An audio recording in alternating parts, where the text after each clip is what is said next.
25 अगस्त को प्रदोष भौम प्रदोष की सारे प्रदोषों में कामना सिद्धि की प्रदोष अगर मानी गई है तो भौम प्रदोष को माना जाता है, मंगलवार को माना जाता है। मंगलवार के दिन, मंगल के दिन जब प्रदोष पड़ती है तो भौम प्रदोष कहलाती है। और उस दिन मंगलवार का दिन हो, डॉक्टर ने भी कह दिया हो कि इसको 20 साल तक औलाद नहीं हुई, 25 साल तक नहीं हुई, 30 साल तक नहीं हुई, 30 साल हो गए औलाद नहीं हुई और सब तरह से जब हार जाओ, भौम प्रदोष के दिन प्रदोष काल में शिव जी के मंदिर में शंकर के शिवलिंग पर 3 जगह पर कनेर का पुष्प समर्पित करना प्रारंभ। पहला अशोक सुंदरी की जगह पर, दूसरा जहां शिवलिंग रखा हुआ है उस जलाधारी पर, कटी पर, और तीसरा शंकर भगवान के शिवलिंग पर पुष्प कनेर का रखना प्रारंभ कर दो। उसमें से अशोक सुंदरी वाले पुष्प को घर लेकर आना प्रारंभ कर दो।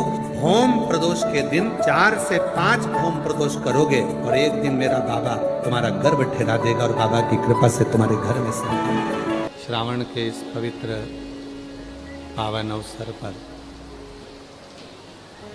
कथा का 6ठा दिवस प्रारंभ हो रहा है।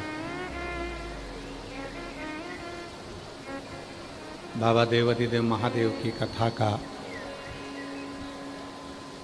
रसतत्व ग्रहण करने आप सब श्रावण के इस पवित्र पावन अवसर पर यहाँ जयंती स्टेडियम भिलाई की पवित्र भूमि पर आए हैं। लाखों शिव भक्तों का सैलाब ये जयंती स्टेडियम की पवित्र धरा पर है। में जो कथा चली और उसमें जो जलवृष्टि हुई, उस जलवृष्टि ने पूरे छत्तीसगढ़ को हरा भरा कर दिया। शिव कृपा से, करुणा से, उनकी उदारता से ये पवित्र कथा 7 दिवसीय जो चल रही है वो एक केवल शिव भक्तों के आनंदमय भाव से यहाँ चल रही है। हमारे बीच में परम पूज्य संत श्रोमणी 1008 श्री राजूलोचन महाराज जी बधारे हैं। एक बार जोरदार ताली बजाकर उनके लिए विश्वास होता है। ये शिव की उदारता है, भगवान शंकर की कृपा है जो ये पवित्र कथा श्रावण के पवित्र अवसर पर छत्तीसगढ़ की पवित्र भूमि पर है।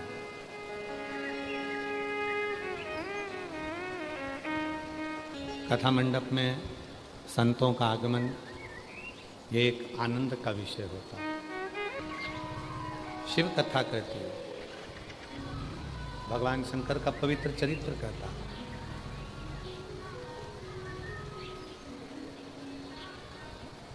शिव की एक आदत है और जिसने भगवान शंकर को पहचाना होगा थोड़ा बहुत भी, वो शंकर भगवान की उस आदत को जानता है। 6ठे दिन की कथा है, 1 मिनट भी तुम्हारी ध्यान कथा से ना हटे। कहते हैं आज कथा की शिवरात्रि है और श्रावण महीने के अंदर जब हम कथा की शिवरात्रि मना रहे हों तो जरूर मेरा देव अधिदेव महादेव अगर इस बरसते पानी में आपको बिठाया है, बुलाया है, तो कुछ ना कुछ देने के लिए ही बुलाया है। एक आदत है।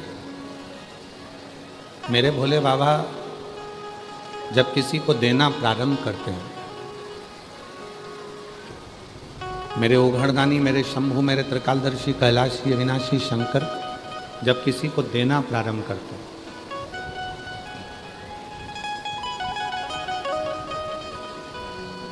उसके जितने ईर्ष्यालु हैं, जितने ईर्ष्यालु, जितना उसका बुरा सोचने वाले हैं, समझने वाले हैं, उनको दूर हटा देते हैं। मेरी जीजियों, 2 शब्द हैं। एक शब्द है प्रेम, दूसरा शब्द है भ्रम। 2 शब्द हैं, एक प्रेम रूपी शब्द है, दूसरा भ्रम रूपी शब्द। प्रेम का काम है जोड़ना और भ्रम का काम है दूर हटाना।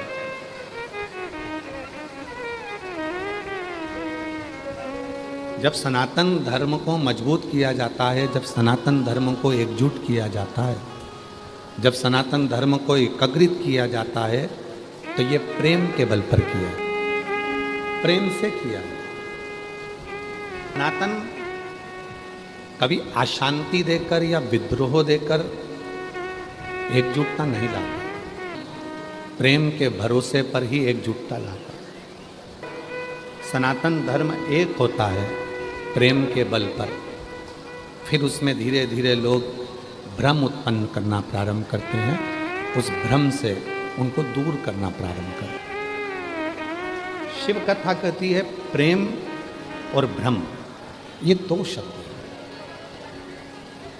और जिसने अपनी जिंदगी में प्रेम को पकड़ लिया, जिसने अपने जीवन में प्रेम को पकड़ लिया, प्रेम देना प्रारंभ कर दिया, प्रेम परोसना प्रारंभ कर दिया, समझ लो उसकी जिंदगी में सब उसके होगा, सब उसके होगा।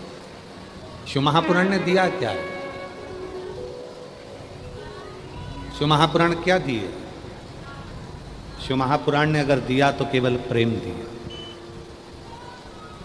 अगर प्रेम नहीं होता तो लोग आज कीचड़ में, इतनी तेज बारिश में, इतने बरसते हुए पानी में, कोई अपनी दुकान, कोई अपना घर, कोई अपना मकान छोड़कर नहीं आता, जो आज लोग छाता पकड़ पकड़ कर यहाँ से लेकर वहाँ तक खड़े हैं। कल हमारे शैलेंद्र भाई बोल रहे थे ना कि जोत से जोत जगाते चलो, ये प्रेम जोड़ने का काम करता है और भ्रम तोड़ने का काम करता है। जिसने शिव जी को जान लिया तो समझ लो उसने शिव से प्रेम कर लिया, और जिसने शिव से प्रेम कर लिया समझ लो वो शिव से जुड़ गया, और जिसकी बुद्धि में भ्रम आया वो शिव से जुड़ गया। जहां बुद्धि में भ्रम आया वो गया। आज दुनिया के लोग किस भ्रम में जी रहे हैं? कई लोग कहते हैं ईश्वर नहीं है, कोई कहता है राम केवल कथा है, कोई कहता है कृष्ण केवल दर्शन है, कोई कहता है शिव केवल जल चढ़ाओ, दूध चढ़ाओ। दुनिया के लोगों ने केवल यहीं तक पकड़ कर रखा। दुनिया के लोग कहते हैं कि ईश्वर नहीं है, ईश्वर को हम मानते नहीं हैं। उनको एक बार इस व्यासपीठ पे जो पत्र भेजे जाते हैं वो पत्र में एड्रेस भी लिखा रहता है और मोबाइल नंबर भी लिखा रहता है। सारे पत्रों को ले जाके उसके घर पर डाल देना चाहिए और कहना चाहिए इन सबको फ़ोन लगा कर पूछ कि मेरे देव अधिदेव महादेव छप्पर फाड़ कर देते हैं कि नहीं। शिव कितना देते हैं, शिव कितना प्रदान करते हैं, तू देख। और केवल एक विश्वास के बल पर, केवल एक भरोसे के बल पर, और जब तक विश्वास दृढ़ नहीं होता तब तक परमात्मा करीब नहीं होता। जोड़ा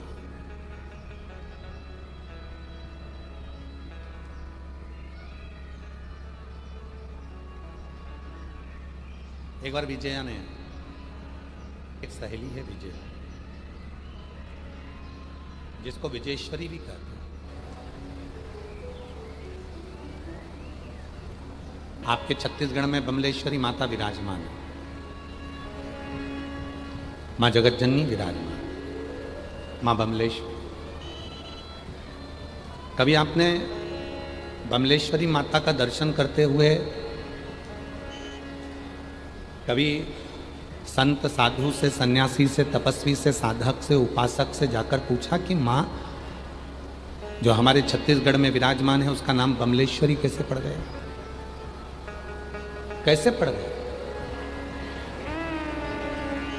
सारे शक्तिपीठों में, देवी स्थानों में छत्तीसगढ़ की जो बमलेश्वरी माता है वो कोई साधारण माता नहीं है, जो छत्तीसगढ़ की इस पवित्र भूमि पर दुनिया के लोगों का वैभव देने के लिए बैठी।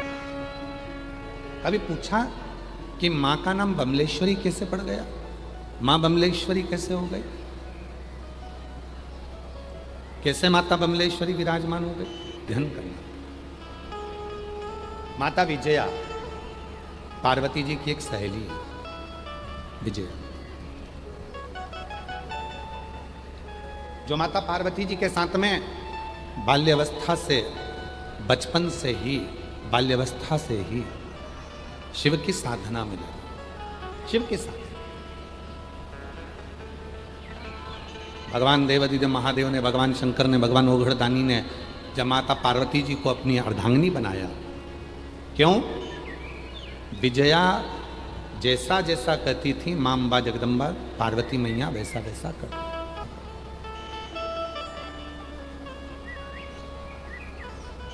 जो बोलती हैं मां विजया वैसे मां पार्वती जी पूजन कर। और विजया ने अपनी जिंदगी में केवल एक ही काम करा, शिव की जो आराधना थी, शिव जी की जो साधना थी, वो तुमरुका जी से पूछ कर आती थी कि भगवान शंकर को कैसे राजी किया जा सकता है, भगवान शंकर को कैसे मनाया जा सकता है, भगवान शंकर की साधना कैसे करी जा सकती है। पूछ कर आकर माँ पार्वती जी को बता देती थी और पार्वती जी वैसी ही आराधना करती थी, साधना। शिव के लिए, भगवान शंकर की साधना के लिए, भगवान शंकर की आराधना के लिए अगर किसी से पूछना है, अगर किसी के पास जाना, तो जो शंकर का परम भक्त हो, शिव का परम भक्त हो, भले वो तुम्हारे पास में रहने वाली तुम्हारी पड़ोसन हो, चाहे कोई ब्राह्मण हो, चाहे कोई वैश्य हो, कोई चाहे क्षत्रिय हो, चाहे कोई शूद्र हो, और चाहे कोई संत हो, कोई चाहे बैरागी हो, चाहे कोई तुम्हारा अड़ोसी पड़ोसी धड़ोसी हो, जो शिव का भक्त हो, शिव चर्चा, शंकर का स्मरण, शिव की भक्ति, शिव का मंत्र जाप, शिव का नाम जाप, शंकर का गुणगान, उसके पास जाकर पूछना जो शिव में लीन हो, शंकर की भक्ति में जो डूबा हुआ, शिव स्मरण में जो डूबा। अब आपकी और हमारी क्या आदत हो गई है कि हम जो शिव की भक्ति करने वाला है उससे तो पूछते नहीं है कि शिव है क्या, हम सबसे पूछते रहते हैं। ये उसी में कपड़े की दुकान पर जाकर पूछो क्यों भैया तुम्हारे यहाँ 2 किलो शक्कर मिल जाएगी, 4 किलो चावल मिल जाएगा। अब कपड़े की दुकान वाले क्या क्या मिलेगा, जम के तो बोलो कपड़ा। चावल शक्कर लेना है तो तुमको किराने की दुकान पर जाना पड़ेगा, और तुम किराने की दुकान पर जाकर पूछो क्यों भैया तुम्हारे यहाँ पाँव के मोजे मिल जाएंगे क्या, तुम्हारे यहाँ जूता चप्पल मिल जाएगा क्या, तो किराने वाला बोलेगा भैया मेरे यहाँ तो किराने का सामान मिलता है, यहाँ का जूता चप्पल मिलेगा, यहाँ का मोजा मिलेगा। दुकान पर मोजा नहीं मिलता, किराने की दुकान पर चप्पल जूता नहीं मिलता, कपड़े की दुकान पे किराना नहीं मिलता, फ्रिज कूलर की दुकान पर जाकर पूछोगे क्यों भैया तुम्हारे यहाँ सुई मिलेगी क्या, हमको कपड़ा सिलना है तो सुई मिल जाएगी क्या, धागा मिल जाएगा, तो वो कह देगा हमारे यहाँ नहीं मिलता। पर हम भी उल्टे हैं, हम शंकर जी के बारे में किससे पूछने जा रहे हैं, जिसको शंकर जी के बारे में मालूम ही नहीं है। हम शिव जी का ज्ञान किससे लेने जा रहे हैं, जिसको शिव जी का ज्ञान ही नहीं है।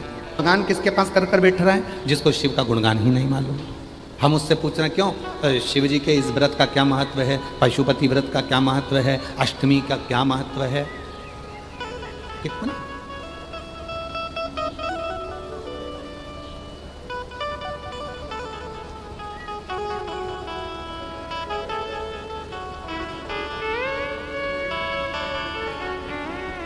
महत्व है, हम उससे नहीं।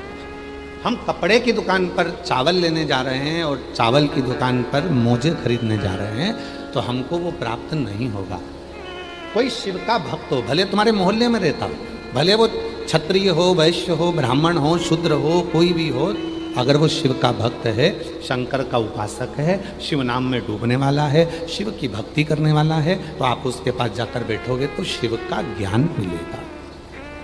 जो शिव को जानता ही नहीं है और तुम उसके पास चले गए और जाकर कहा बाबा जी हमको बता दो शिव के बारे में, तो बाबा जी तो फिर उल्टा सीधा ज्ञान देंगे।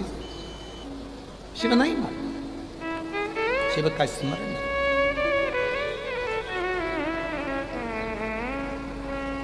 डूबा। चलो अच्छा जाने दो, जिसकी वाणी नहीं है, जो गूंगा है, उसने गुलाब जामुन खा ली, जामुन खाने के बाद तुम उससे स्वाद पूछो, जिसकी वाणी नहीं है, जो बोल नहीं सकता, क्यों साहब गुलाब जामुन कैसी बनी, और उसकी वाणी नहीं है, गूंगा है, बोल नहीं सकता, तो वो गुलाब जामुन का स्वाद कैसे बताएगा। बस इतना कहेगा अच्छी है, आवाज तो निकलेगी नहीं, बोलेगा तो है नहीं, बस इशारा कर देगा अच्छी, स्वाद नहीं बता पाए। फिर किसी ने कहा गूंगे से, जिसकी आवाज नहीं है, वाणी नहीं है, उससे कहा साहब गुलाब जामुन कैसी बनी है, तो उसने इशारा कर।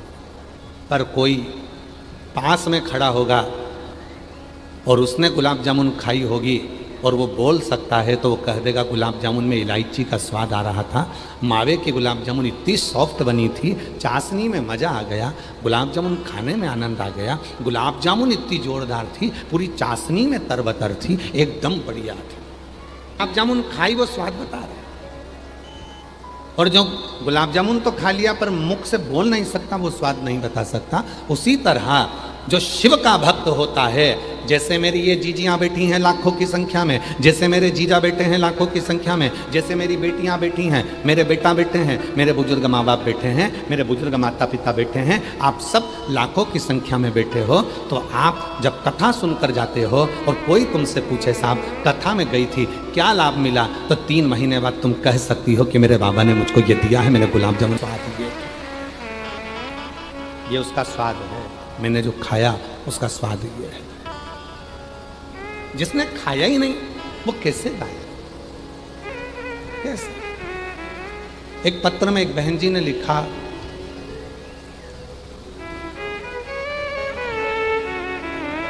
एक पत्र में लिखा है, अच्छा है।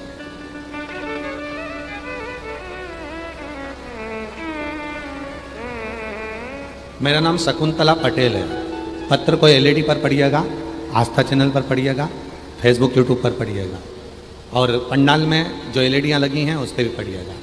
मेरा नाम शकुंतला पटेल है, मेरे पति का नाम जगदीश पटेल है, मेरा गांव सालर, जिला सारगढ़, बिलाईगढ़ है। मेरा मोबाइल नंबर ये है, कहीं बैठी हों हाथ हिला सकती हैं, और अगर आई हों तो बेलपत्र लेने के लिए आ सकती हैं। मेरा नाम शकुंतला पटेल है, मेरे पति का नाम जगदीश पटेल है, मेरा गांव सालर, जिला सारगढ़, बिलाईगढ़ है। मेरा मोबाइल नंबर ये है। मेरी जेठानी की बहू का नाम श्रीमती पुनीमती प्रीति तेजराम श्रीवास, गांव घोड़ा घाटी के रहने वाले हैं। उन 27 साल से औलाद का सुख नहीं मिला। कितने साल? जम के बोलो, इस पत्र में पढ़ो कितना लिखा है। आस्था चैनल वाले क्लोज करो जरा, पास में करो उसको। कितना लिखा है? 27 साल से औलाद का सुख नहीं मिला।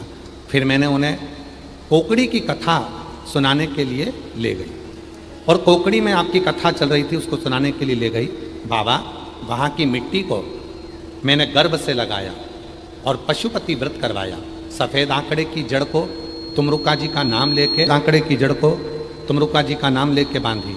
उसके 3 महीने के बाद गर्भ तो ठहर गया, लेकिन 4 महीने के बाद बच्चा फिर नहीं बच पाया।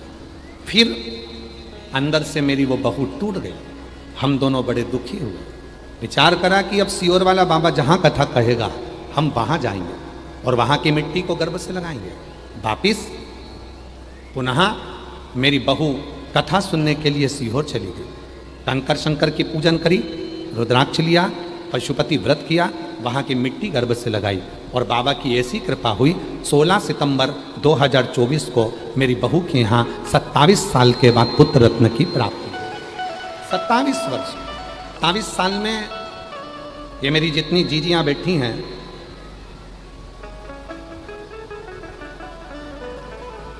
जितनी जीजियाँ, एक पत्र और है बड़ा सुंदर है, देखिए। मेरा नाम सोनिया निषाद है, मैं फौजी नगर भिलाई में रहती हूँ। सोनिया निषाद, मैं फौजी नगर भिलाई में रहती हूँ। गुरुजी, महादेव के 1 लोटे जल का और 1 बेलपत्र का मैं क्या गुणगान करूँ। मेरी बेटी लावण्या को जन्म से दिमाग के झटके आ रहे थे, के झटके आते थे, जिसके कारण मेरी बेटी का पूरा शरीर शून्य हो गया था। वह ना तो बोल पाती थी और ना कभी बिस्तर से उठकर बैठ पाती थी, पलंग पर पड़ी रहती थी। ना कभी बोल सकती है, ना कभी सुन सकती है, पलंग पर पड़ी रहती थी। 8 साल हो गए, बेटी पलंग से नहीं उठी, ना बोली, ना चली, केवल पलंग पर पड़ी रहती थी। गुरुजी, ऐसा कोई डॉक्टर नहीं जिनको हमने ना दिखाया, सब दूर इलाज करवाया। आखिरी में डॉक्टर ने भी कह दिया कि इसको दिमाग के झटके आते रहेंगे और ये कभी चल नहीं पाएगी, ना बोल पाएगी। 2020 में पहली बार, 2020 में आपकी कथा पहली बार सुनी। 1 लोटा जल बेलपत्र वाली और गुरुजी मंदिर जाती, एक लोटा जल चढ़ाती। डॉक्टर तो बोल दिया ये ना कभी बोलेगी ना कभी चलेगी। 8 साल की बेटी हो गई, मन उसको देखकर दुखता था, इसे उसको पिलाती, बेलपत्र पीसकर उसके शरीर में लगाती। गया गुरुजी, बाबा की ऐसी कृपा हुई, 2 साल तक जो बेटी इतने सालों से बोल नहीं सकी, बैठ नहीं सकी, उठ नहीं सकी, आज बाबा की ऐसी कृपा हो गई गुरुदेव, 8 साल के बाद मेरी बेटी आज चली भी है, बोली भी है, और भगवान की कृपा से उसको दिमाग के जो झटके आते थे वो भी बंद हो गए। ये शिव की उदारता।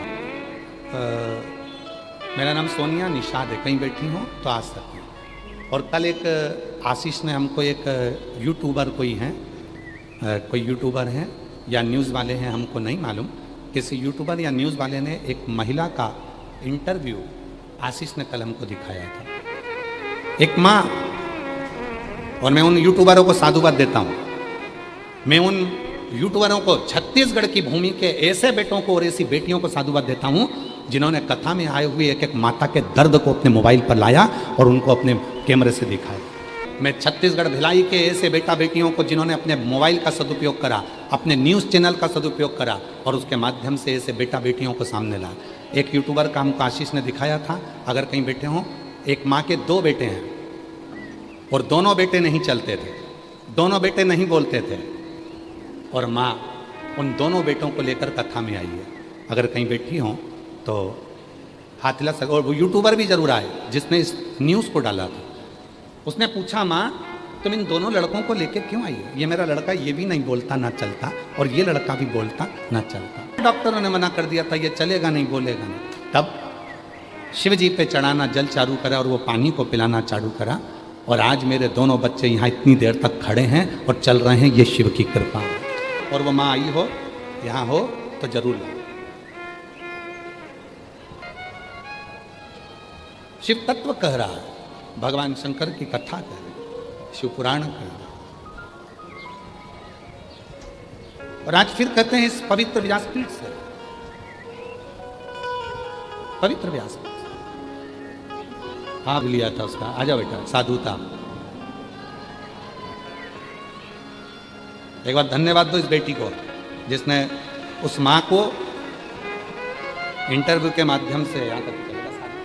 इस बेटी ने कौन सा न्यूज़ है, केपी न्यूज़ से दिया था। जोरदार ताली बजा एक बार, साधुता। ले एक मिनट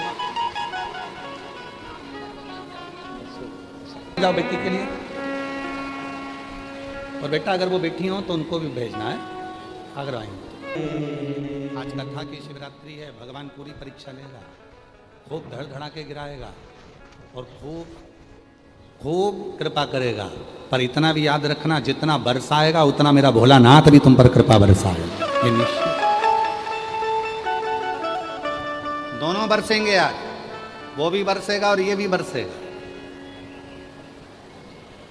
दोनों। आए हो खाली नहीं जाओ, लेकर जाओ भंडार। जो 27 साल बाद औलाद दे सकता है। मेरी जितनी जीजियां बैठी हैं, ईमानदारी से बोले, इतनी 27 साल तक आस लगी रहती है क्या कि औलाद हो जाएगी 27 साल में? अब 27 साल बाद जो दे रहा है, इतनी कृपा कर रहा है, तो क्या वो साधारण होगा? साधारण। तो शिव पुराण कह रहे हैं, विजया पार्वती जी की सहेली। बोल बमलेश्वरी माता की, पार्वती जी की सहेली। दरवाजे की चाकरी विजया पार्वती जी की सहेली है। और विजया माँ पार्वती जी की सहेली होकर तुमरुका जी से पूछती है कि तुमरुका, शिव को अपना बनाना है, शिव को अपना बनाना है, क्या करना होगा? फिर वही वाली बात आ गई, कपड़े की दुकान पर कपड़ा मिलेगा, चावल की दुकान पर चावल मिलेगा, मोजे की दुकान पर मोजा मिलेगा, सोने चांदी की दुकान पर सोना चांदी मिलेगा। उसी तरह जैसे विजया तुमरुका जी के पास जाकर पूछती है कि शिव कैसे मिलेगा, उसी तरह कभी मौका लगे शिव चर्चा करना, भजन करना, तो कोई शंकर का भक्त मिल जाए, भले तुम्हारी पड़ोसन मिले चाहे अड़ोसन मिले, कोई शिव का भक्त मिल जाए, उसके पास बैठकर थोड़ी सी शिव की चर्चा करना। शिव कहाँ मिलेगा, उसको कहाँ ढूंढना, कहीं नहीं जाना ढूंढने के लिए, किसी के पास नहीं जाना ढूंढने के लिए, अपनी अड़ोसन, अपनी पड़ोसन, पीछे वाली धड़ोसन, कोई रिश्तेदार, कोई नातेदार, कोई कुटुंबी, कोई पहचान वाला तुम्हारा ऐसा हो जो शंकर में उसका दिल लगता हो, शिव में उसका मन लगता हो, शंकर में उसकी रुचि हो, तो उसके पास 2 मिनट के लिए जाकर बैठना और शिव की चर्चा करना। बस उसी क्षण मेरे शंकर की कृपा बरसना प्रारंभ हो जाएगी। उस क्षण कहीं पर भी, मंदिर में मिले तो मंदिर में, देवालय में मिले देवालय में, ट्रेन में मिले तो ट्रेन में, बस में मिले तो बस में, गाड़ी में मिले तो गाड़ी में, रोड पे मिले तो रोड पर, मॉल में मिले तो मॉल में, जहां मिल जाए 2 मिनट का सत्संग करो, 2 मिनट। और शिव के भक्त को ढूंढने के लिए आंखों का इलाज करवाना पड़ेगा। सब लोग ऑपरेशन कराने के लिए तैयार हो जाए। शिव के भक्त को ढूंढने के लिए ऑपरेशन कराना जरूरी है अपनी, और ऑपरेशन में चश्मा नहीं लगाएंगे, लेंस लगाएंगे। गई थी तो कह देना ऑपरेशन कराने गई थी, काहे का, तो क्या आँख का, कहाँ, तो कहना जयंती स्टेडियम। तो वहाँ नेत्र शिविर किसने लगाया, तो क्या बोलबम समिति ने, और वो अध्यक्ष ना दया सिंह जी, उन्हीं ने वहाँ पर बोलबम समिति और अध्यक्ष दया सिंह जी ने वहाँ पर नेत्र शिविर लगाया। दया सिंह जी नेत्र शिविर, और ये नेत्र शिविर क्या करता है, तो कहा ये वो नेत्र शिविर है जो एक बार शिव महापुराण की कथा में आ जाता है। और दया सिंह जी ये नेत्र शिविर तो 3री बार लग गया आपका, साधुता है आपको बहुत बहुत। ये वो नेत्र शिविर है जिस नेत्र शिविर में नेत्र का ऑपरेशन होगा पर चश्मा नहीं, लेंस लगाया जाएगा। और जो एक बार शिव महापुराण की कथा में आ जाता है उसकी आंख में वो लेंस लग जाता है जिसमें कोई बुराई नहीं दिखती, सब में अच्छाइयां नजर आना चालू हो जाती है और शिव दिखने लगता है। ये नयन में शिव समा गए और कुछ मुझे नजर नहीं है, केवल दिखते हैं तो शिव ही शिव दिखते हैं। ये इतने लोग जो बैठे हैं ना शिव महापुराण की कथा में, जो रोड पर बैठे हैं छाता लगा लगा कर, बरसते हुए पानी में जो रोडों पर बैठे होंगे, दरी बिछाकर, आसन लगाकर, छाता लगा लगा कर, एक एक रोड पर बैठे हुए व्यक्ति से पूछा जाए, क्यों साहब तुम्हारे घर में इतनी जगह है, क्यों साहब गाड़ी में इतनी जगह है, क्यों साहब तोट पे क्यों बैठे हो, छाता लगा कर क्यों बैठे हो, वो एक ही जवाब देगा, मेरे आंखों का इलाज हो गया है, अब मुझे हर एक में शिव नजर आता है, कोई दूसरा दिखता ही नहीं। भगवान शंकर की कथा का ये रोग लगा है, शिव की भक्ति का ये रोग लगा है, शंकर की उपासना।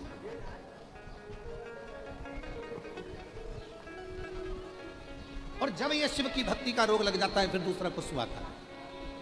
चल, जिसके नेत्रों में रोग लग गया काम का तो उसको सब काम ही दिखेंगे, हर एक में कामता नजर आएगी। लोभ का लग गया तो लोभ ही दिखेंगे, वासना का लग गया तो वासनी दिखेंगे, और भगवान की भक्ति का रोग लग गया तो हर एक में शिव ही नजर आएगा, कोई दूसरा नहीं दिखेगा। बोल बम का नारा है सारी समस्या का हल, श्री शिवाय। लग जाती है, छूटेगी नहीं। इस साल सुनकर जा रहे हो, ऐसी बीमारी है शिव पुराण की, इस साल सुनकर जा रहे हो, 3 महीने में मेरा बाबा तुम्हारा ऐसा इलाज करेगा, जो मांगा वो दे देगा। अगले साल फिर बीमारी लेने के लिए यहाँ आ जाओगे कि मेरे शिव की कथा से। जयंती स्टेडियम भी सोचता होगा मैं कभी नहीं भरा था, केवल एक ही बार भरा था। क्या है बाबा जी, जयंती स्टेडियम भी सोचता होगा मैं कभी ना भरा था पर एक ही बार भरा था, और भरा था भी तो शिव भक्तों से भरा था, शिव भक्ति से भरा था, और किसी की सामर्थ्यता नहीं, इसमें सियोर वाला बाबा नहीं, सियोर वाला महाराज नहीं, इसमें सबसे ज़्यादा जरूरी है आपके भीतर बैठा हुआ शिव, इसको भरने के लिए वाला बाबा नहीं, सियोर वाले महाराज की तो सामर्थ्यता ही नहीं है कि कुछ कर सके। वो आपके भीतर जो भक्ति है, आपके भीतर जो विश्वास है, आपके भीतर जो दृढ़ता है, वो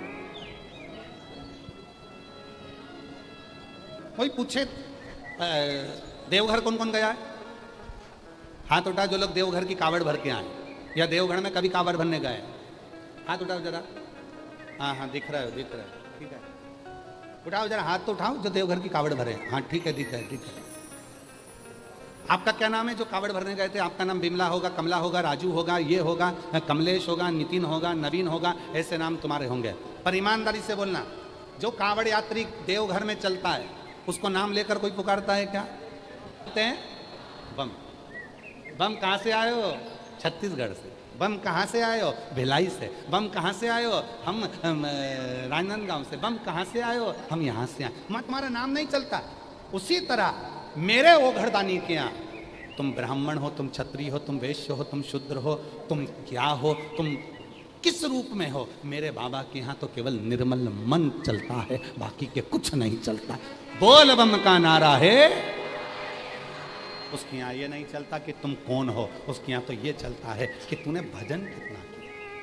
मां नहीं पूछेगा कोई, क्यों तुम नितिन हो? नहीं। तुम नवीन हो? नहीं। तुम कमलेश हो? नहीं। तुम बिमला? ना। तुम दीनाबाई? ना। यहाँ तो एक ही चल रहा है, बम कहाँ से हो? बम तुम कौन हो? बम कहाँ से आए हो? वहाँ ये क्या है? जरा समझो छत्तीसगढ़ वालों कि माँ बमलेश्वरी का नाम बमलेश्वरी कैसे पड़ा। कभी एक बार जाकर पूछना था किसी से कि मेरी माँ बमलेश्वरी बनकर कैसे विराजमान हो गई, तो कोई बता देता तुमको। विजया माँ पार्वती जी की सहेली ने तुमरुका जी से पूछा था कि हे तुमरुका जी, आप हमें बताओ कि पार्वती को शिव कैसे मिल सकते हैं? शिव कैसे? और विजया ने माता पार्वती जी को बताने के लिए जब तुमरुका जी से पूछा तो तुमरुका जी ने कहा, तुमरुका विजया,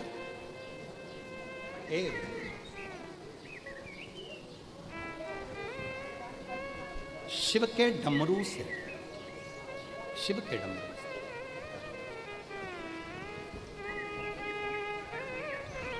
शिव के डमरू से, विजया, शिव के डमरू से जो नाद निकला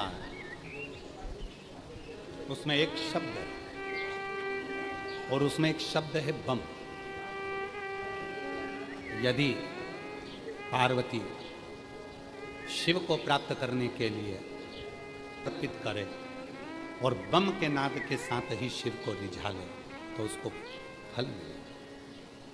उस समय पर मेरी जगत जननी अम्बा जगदम्बा, मेरी पार्वती माँ, मेरी दुर्गा भवानी, उसी समय पर माँ विजया के कहने पर बम के नाद के साथ में शिव की साधना कर,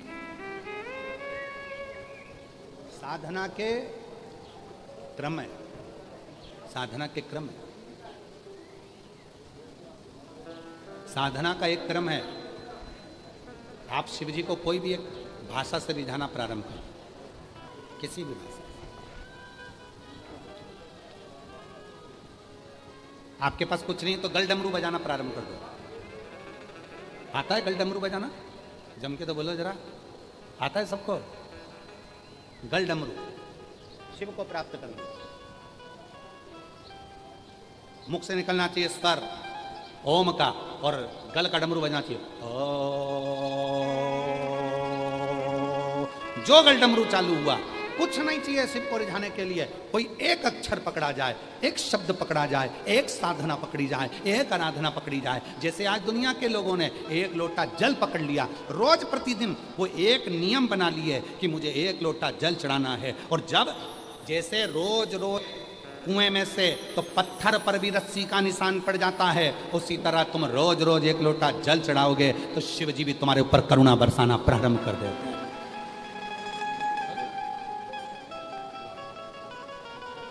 पार्वती जी ने बम का नाद किया और शिव के लिए साधना करना प्रारंभ कर। तीन परीक्षा ली गई। पार्वती का नाम बमलेश्वरी हुआ। कितनी परीक्षा ली है? जम के बोलो जरा छत्तीसगढ़ वालों।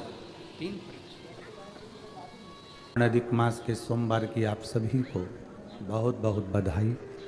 शिव कृपा आप सब पर बनी रहे। बाबा देवादिदेव महादेव की करुणा कृपा दया सदा आपके ऊपर रहे। रविवार हो, सोमवार हो, मंगलवार हो, बुधवार हो, गुरुवार हो, शुक्रवार हो, शनिवार हो, या हमारा परिवार हो, किसी भी वार में हम भगवान शिव की आराधना कर सकते हैं। जरूरी नहीं कि हम सोमवार का इंतजार करेंगे तो हम शिव की आराधना करेंगे। 7 दिन में एक दिन गवर्नमेंट का छुट्टी का दिन भी होता है जिसको रविवार कहते हैं। उस दिन सरकार 7 दिन में से एक दिन छुट्टी दे देती है कि आप भी अपने घर पर रहकर भगवान की भक्ति करो। शनिवार, रविवार, सोमवार, मंगलवार, बुधवार, गुरुवार, ये सारे वारों में एक बार सबसे अच्छा है और वो है अपना परिवार। इस परिवार के अंदर बैठकर भगवान की जितनी भक्ति, हम ये नहीं कहें आपसे कि आप बहुत देर करिए, पर इनको प्रेम, करुणा, वात्सल्यता, स्नेह से सींचने का प्रयास करिए। एक दोस्त अपने दोस्त से कहता है कि मेरी पत्नी मुझे इतना प्रेम करती है कि वो मेरी मुट्ठी में है।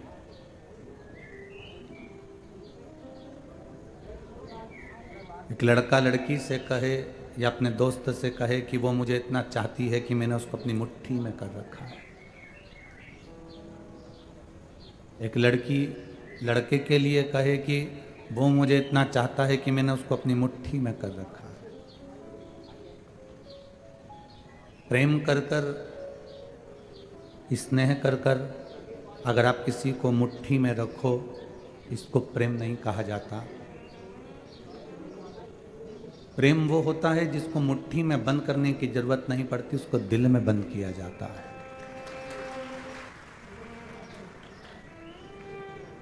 लोग तुमसे कहें कि, घर के लोग कहें कि मेरा पूरा परिवार मेरी मुट्ठी में है, तो ये उसकी गलत सोच है। कोई कहे कि वो मेरी मुट्ठी में है, गलत सोच है। कोई राजनेता, कोई सत्ताधारी, कोई अध्यक्ष, उपाध्यक्ष, कोई पद पर बैठा हुआ व्यक्ति ये सोचे कि ये मेरी मुट्ठी में है, मेरा वार्ड, मेरा क्षेत्र मेरी मुट्ठी में है, तो ये गलत फहमी। मतलब आपने दुनिया के लोगों को प्रेम दिया ही नहीं। जहां प्रेम होता है, व्यक्ति मुट्ठी में नहीं होता, उसके दिल में होता है, उसके स्नेह में होता है। मेरे ओघड़दानी, मेरे त्रिकालदर्शी, मेरे कैलाशी, मेरे अविनाशी, मेरे शिव मृत्युलोक की रचना करते हैं, मृत्युलोक का निर्वहन करते हैं, मृत्युलोक का संचार करते हैं, संचालन करते हैं और मृत्युलोक को फिर अपने में समाहित कर लेते हैं। जल क्या है? मेरा शिव का तत्व है। वायु क्या है? मेरे शंकर का तत्व है। पृथ्वी क्या है? मेरे शिव का तत्व है। ये जल, वायु, पृथ्वी, अग्नि, तेज, ये सब शंकर का तत्व है।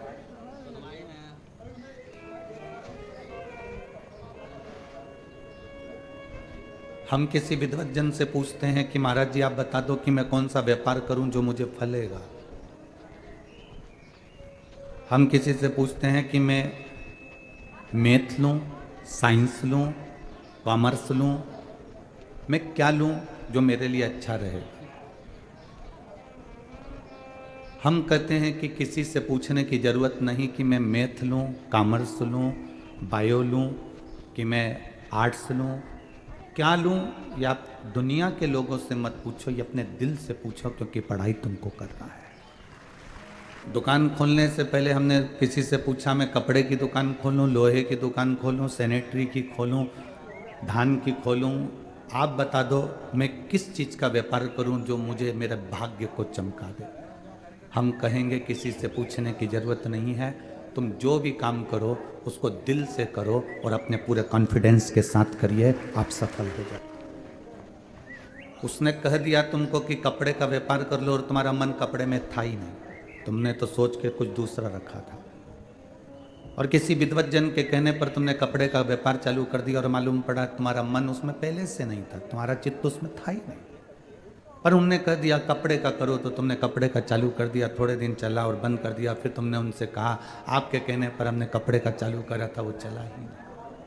अपना कॉन्फिडेंस मजबूत करिए। अपनी पढ़ाई के लिए किसी से पूछने की ज़रूरत नहीं कि मैं साइंस लूँ कि मैथ लूँ कि बायोलॉजी लूँ कि कॉमर्स लूँ। उसके लिए आप कितने तैयार हो, क्या कर सकते हो, कितनी आपके भीतर ऊर्जा है, यह आपके सिवाय दुनिया का कोई व्यक्ति नहीं जान सकता। आप स्वयं जान सकते हो।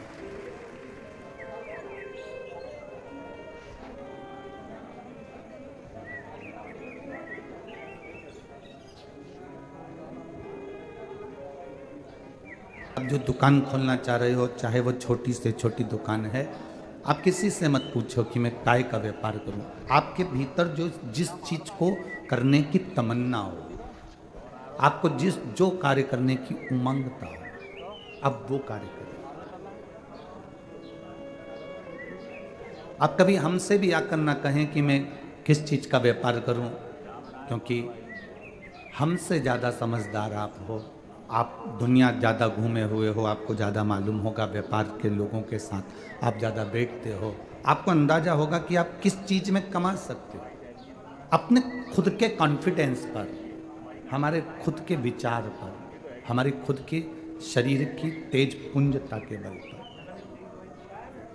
परमात्मा का नाम लेकर जब आप किसी कार्य के लिए उतरोगे, ये विश्वास मानकर चलना कि तुम पीछे नहीं हट पाओगे और आगे बढ़ते चले जाओगे। आपका कॉन्फिडेंस मजबूत होना चाहिए, आपका विल पावर मजबूत होना चाहिए, आपके विचार की दृष्टि बड़ी होना, आपका जो सोच है, आपकी जो दृष्टि है, आप उसको मजबूत करिए।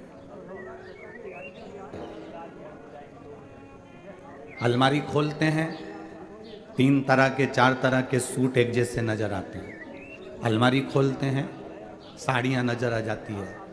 जब तुम अलमारी खोल रही थी तब तुमने विचार करा था कि आज मैं कत्थई कलर की पहनूंगी, तुमने विचार करा था कि मैं हरे कलर की पहनूंगी, तुमने विचार करा था कि मैं लाल कलर की पहनूंगी। अलमारी खोलते से जब साड़ियों का बंडल नजर आया तो तुम्हारी सोच फिर बदल गई। अब कत्थई की जगह तुम्हारे को जो मन पड़ा वो निकाल कर पहन ली। पहन तो ली तुमने, पर तुम्हें अभी तक वो सूट नहीं कर रही अपने से, क्योंकि तुम आज जो सोची थी कि मुझे ये पहनना है, अगर वो पहन लेती तो तुम्हारे दिल को अच्छा लगता और पूरा दिन तुम्हारा अच्छा गुजरता। पर तुम अपने उस मन को छोड़कर फिर तुमने चॉइस करना पसंद करा कि अब मैं पहन लेती हूँ, जा रही हूँ तो ये वाली अच्छी लगेगी, दुनिया को अच्छी लगेगी। आप सबको अच्छा लगने का विचार छोड़ दो। आपके दिल को क्या अच्छा लग रहा है, आपके मन को क्या अच्छा लग रहा है। सबके अच्छा लगने का सोचोगे तो सबको तो ये भी अच्छा नहीं लगता कि तुम कथा में आके बैठो। बोलो सही है? सबको तो ये भी अच्छा नहीं लगता, कई लोगों के घर वालों को ये अच्छा नहीं लगता कि आप कथा में पहुंचो। सबको तो ये भी अच्छा नहीं लगता कि आप शंकर जी के मंदिर जाओ। सबको तो ये भी अच्छा नहीं लगता कि आप प्रसन्न क्यों हो। सबको तो ये भी अच्छा नहीं लगता कि आप इतनी 60, 65, 70 साल की उम्र होने के बाद भी इतने सुंदर कैसे दिखते हो। सबको ये भी अच्छा नहीं लगता कि आप इतनी बूढ़ी होने के बाद भी इतना काम कैसे कर लेती हो। सबकी तो जाने दो, सोच के अनुसार चलोगे तो जिंदगी में कभी आगे नहीं बढ़ सकोगे। अपनी सोच से चलो और अपने चित्त से चलो, अपनी वृत्ति से, अपने मन से चलो। आग लगे बस्ती में, अपन रहो मस्ती। मैं चाहे ये करूं, आता छत्तीसगढ़ वालों को? हाँ, मैं चाहे वो करूं, मेरे दिल को अच्छा लग रहा है ना, मेरे मन को अच्छा लग रहा है ना। मैं कथा में जाके बैठ रही हूँ, तुमको क्या प्रॉब्लम है? मुझे अच्छा लग रहा है ना, मेरे मन को अच्छा लग रहा है ना। अपने दिल को, अपने मन को, अपने विचार को, अपनी सोच को अच्छा लगना चाहिए। दुनिया के लोग कहें कि तुम मंदिर मत जाओ तो क्या हम मंदिर जाना बंद कर दें? मेरे मन को अच्छा लग रहा है ना। लोग कहेंगे कहाँ शिव जी के चक्कर में पड़ी हो, मेरे मन को अच्छा लग रहा है ना तो मैं शंकर के मंदिर जा रही हूँ। मेरा है तो मैं डोंगरगढ़ जाकर माँ बमलेश्वरी का दर्शन कर रही हूँ। मेरे मन को अच्छा लग रहा है तो मैं चंपेश्वर जा रही हूँ। मेरे मन को अच्छा लगा तो मैं भूतेश्वर जा रही हूँ। और मेरे मन को अच्छा लगा तो मैं सीहोर कुबेरेश्वर जा रही हूँ। ये मेरे मन के ऊपर है। हम अपने मन का ना सुने तो फिर हमारा जीवन व्यर्थ है। वहां से 1 किलो आलू ले आना, आधा किलो टमाटर ले आना, आधा किलो हरी मिर्ची ले आना, आधा किलो तुम एक काम करना, तुम्हारी मर्जी से कोई सब्जी ले। 3 चीजें माँ ने अपनी हिसाब से बता दी, आलू लाना, टमाटर लाना, हरी मिर्ची लाना, और फिर एक चीज तुम्हारे ऊपर छोड़ दी कि तुम्हारे मन से सब्जी लिया, जो तुमको अच्छी लगे वो सब्जी लेके आना। अब टमाटर तुमने माता जी की पसंद के लिए, अच्छे नहीं आ रहे थे तो भी तुम्हें लेना पड़ा क्योंकि माँ ने बोला है। आलू तुमने माता जी के पसंद के लिए, आलू छोटे छोटे थे, मार्केट में पूरा मार्केट देखा, बड़ा आलू था ही नहीं, फिर भी माँ ने कहा है तो लेना पड़ा। हरी मिर्ची ले ली। अब आई सब्जी की बारी। टमाटर में तुमने एडजस्ट करा, आलू में तुमने एडजस्ट करा, हरी मिर्ची में तुमने एडजस्ट करा। माँ ने कहा था सब्जी तेरी मर्जी के लेकर आना, तो तुम एडजस्ट करोगे? नहीं। अब तुम सब्जी की दुकान पर जो सब्जी तुमको पसंद आएगी और ताजी दिखेगी और अच्छी दिखेगी, सस्ती भी रहे, अच्छी भी रहे और सब खाने में सबको पसंद आ जाए, तुम वो सब्जी चुनोगे। उसी तरह हमें अपनी जिंदगी को दूसरे के कहने पर एडजस्ट नहीं करना, हमें अपने जीवन को दूसरे के कहने पर एडजस्ट कर नहीं चलना। हमारी सब्जी हम खरीदने जा रहे हैं तो जो मेरे दिल को भाया वो सब्जी में लाया, बनाया, खाया और अपने आनंद में रहे। ऐसा अपने जीवन में अपनी प्रसन्नता के कारणों को हमें खुद ढूंढना पड़ेगा। भीतर की प्रसन्नता के कारणों को हमें ढूंढना है, हमें दूसरे के एडजस्टमेंट में एडजस्ट नहीं होना।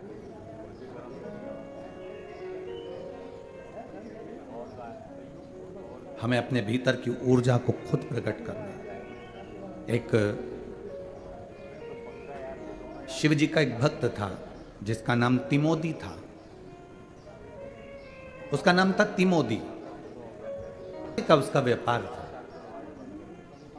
गरीब बहुत था, पर उसमें एक ऊर्जा थी तिमोदी में।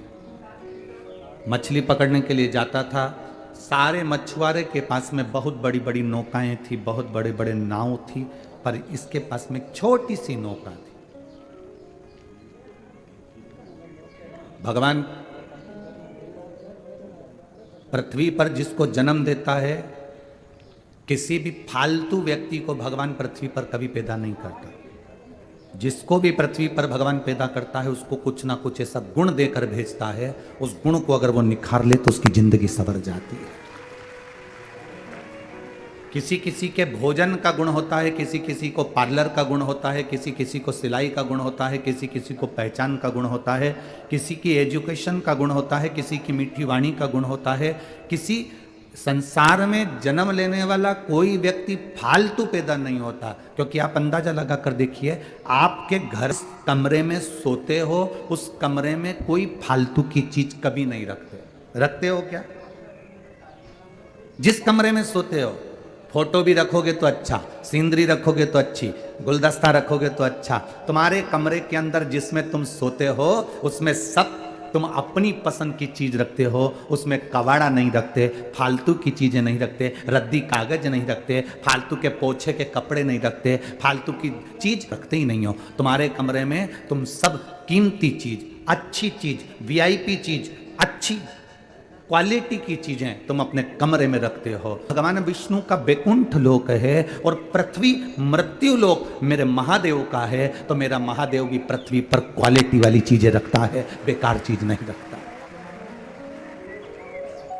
आप जितने बैठे हो, जितने आस्था चैनल पर कथा सुन रहे हो, जितने फेसबुक यूट्यूब पर कथा सुन रहे हो, आप में वो परमात्मा ने अगर आपको पृथ्वी पर जन्म दिया है तो कुछ ना कुछ क्वालिटी देकर पैदा करा है। भगवान ने आपको अगर पृथ्वी पर जन्म दिया है तो कुछ ना कुछ ऊर्जा देकर पैदा करा है। भगवान ने अगर आपको पृथ्वी पर जन्म दिया है तो कुछ ना कुछ आप में ऐसा गुण है जिसको आप निखार सकते। गुण को निखारने का प्रयास करिए, अपने गुण को निखारने का प्रयास करो, और जिस दिन आपके भीतर का गुण निखर जाएगा उस दिन आनंद की अनुभूति अपने आप। यहां पर कई माताएं ऐसी बैठी हैं जो अच्छे पापड़ बना लेती हैं, जिनके हाथ का इतना स्वाद है। कई माताएं ऐसी बैठी है जो अच्छा इडली सांभर बना लेती है। आप में कई माताएं ऐसी बैठी हैं जो अच्छी सब्जी बना लेती हैं। आप में कई माताएं ऐसी बैठी है जो अच्छे चावल बना लेती है, ऐसी बैठी हैं जो अपने कपड़े की अच्छी सिलाई कर लेती है। आप में कई माताएं ऐसी बैठी हैं जो अपने बच्चों के कपड़े भी अच्छे सिल लेती है। आप में कई माताएं ऐसी बैठी हैं जो अच्छा स्वेटर बना लेती हैं। आप में कई माताएं ऐसी बैठी है जो कुछ ना कुछ अच्छा काम कर लेती है, पर वो अपने काम को दबाई हुई है, बस केवल अपने लिए करती है, अपने घर के लिए करती है। जिस दिन समय पर खड़े हुए और तुम्हें लगे कि कोई व्यापार नहीं चल रहा, कोई काम नहीं चल रहा, तो आपके अंदर जो क्वालिटी है उसको तुम दुनिया के सामने लेकर आओ कि मैं ये सब्जी बनाकर दुनिया को खिला सकती हूँ, मेरे पास वो गुण है। ऊपर आधारित रहे अपने बल। कल एक लड़के ने पत्र लिखा था, एक बेटे ने, जिसका पाँव कट गया था। पाँव कटने के बाद वो एक्सीडेंट हुआ, बेटे का पाँव कट गया, एक सीधा पाँव पूरा कट गया, प्लास्टिक का पाँव उसने लगवा लिया। नहीं, शिव महापुराण ने उसको हिम्मत दी। हॉस्पिटल में पड़ा हुआ जब पाँव कट गया, घर पर आ गया, दुनिया के लोग कुछ भी कहें वो रोता रहा और टीवी के माध्यम से कथा पलंग पर पड़ा पड़ा सुनता रहा और उसको एक बल मिल गया तो उसने एक छोटा सा व्यापार चालू कर दिया। छोटा सा व्यापार चालू करा तो धीरे धीरे उसकी 2 दुकान होती चली गई, बढ़ता चले गया। उसकी एनर्जी उसने अपने आप ढूंढ ली। के पास में बड़ी बड़ी नौका है, उस तिमोदी के पास में एक छोटी सी नाव जिससे वो मछली पकड़ने जाता। व्यापार इतना चलता नहीं उसका, पर उसकी नाव चलाने का जो तरीका है, उसकी नाव चलाने का जो ढंग है, उससे जितने भी नाव वाले थे वो सारे नाव वाले उससे ईर्ष्या करते थे कि इसकी नाव का तरीका बड़ा विचित्र है, थोड़ी देर में यहां रहता और थोड़ी देर में वहां पहुंच जाता। भले ये मछली सही से नहीं पकड़ पाता, पर इसका नाव चलाने का तरीका बड़ा विचित्र।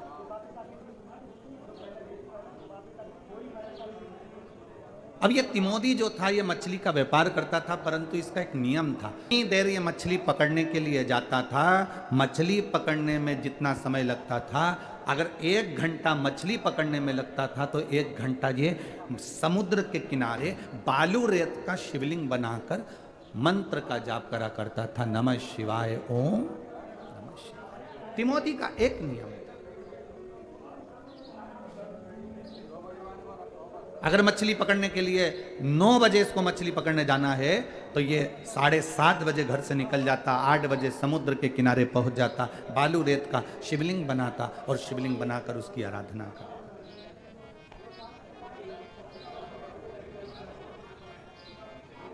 बहुत अंतर है महाराज। ये पहले की जो बुजुर्ग माताएं हैं ना, यहाँ जितनी बैठी हैं पहले की माताएं, जब ये समुद्र घूमने जाती थी, जगन्नाथपुरी गई, द्वारका जी गई, रामेश्वरम गई, जब ये समुद्र घूमने जाती थी तो समुद्र के किनारे पर रेत में शिवलिंग बनाती थी। ये बुजुर्ग माताएं वहाँ बैठकर शिवलिंग बनाती थी, ऐसी डिजाइन बनाती थी शंकर जी जैसी, पानी की लहर आती थी और वो शिवलिंग को बहाकर ले जाती थी। आज के ज़माने की जो पीढ़ी समुद्र के किनारे जाती है, ये शिवलिंग नहीं बनाती, ये अपना घर बनाती है। इतना सुंदर घर बनाया, कोई इधर से हाथ निकाले, इधर से हाथ निकाले, उसको घोंसला बना देवे उसमें से नीचे से। देखो मैंने ये कितना अच्छी गुफा बनाई, मैंने ये घर बनाया। पानी की लहर आती है, वो घर को बहा कर ले जाती है। समुद्र के किनारे जाना तो मेरे राम जी जैसी एक बुद्धि लेकर जाना, किनारे जाना तो मेरे भगवान कृष्ण जैसी बुद्धि लेकर जाना, समुद्र के किनारे जाना तो बलभद्र जैसी बुद्धि लेकर जाना। जब जब मेरे कृष्ण समुद्र के किनारे जाते थे, जब जब मेरे राम समुद्र के किनारे जाते थे, जब जब मेरे बलभद्र समुद्र के किनारे जाते थे, तब बालू रेत का शिवलिंग बनाते और उसकी पूजन करते थे। कारण बालू रेत में जो बारीक बारीक कण होते हैं, बिल्कुल बारीक बारीक कण होते हैं, और उसका जब शिवलिंग बनकर हम पूजन करते हैं तो सहस्त्र शिवलिंग के फल हमारे खाते में चले जाते हैं। सहस्त्र शिवलिंग का फल हमारे खाते में जाता है। भगवान शिव जिनकी पुनीत पावन शिव महापुराण की कथा संपूर्ण विश्व के कल्याण हेतु बाबा देवादिदेव महादेव की कृपा से श्रवण करने का सौभाग्य आप और हमको प्राप्त हुआ है।